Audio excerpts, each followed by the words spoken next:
Zelo kul je zato, da še mi vemo več o svetu, mladi, pa je tudi zelo poučno, nam je lažje razumljivo. Ja, tudi odrasli mogli gledati Infodrom. Moram priznati, da sem tudi sam kdaj tako gledal Infodrom in si mislil, ovlej, oni pa znajo tako razložiti, da je vsem jasno, kakšna stvar, ne, medtem, ko gledaš tiste v te velike dnevnike, ki komplicirajo.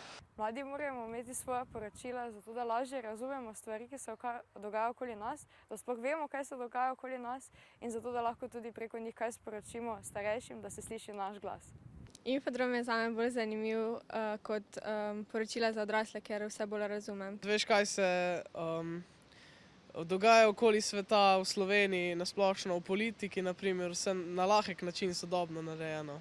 Pa mislim, da je Infodrom en tak super projekt, tudi jaz, kadar pridem prav čas domov, ga gledam in je res fajn, tako da jaz vam želim veliko uspeha tudi v prihodnje.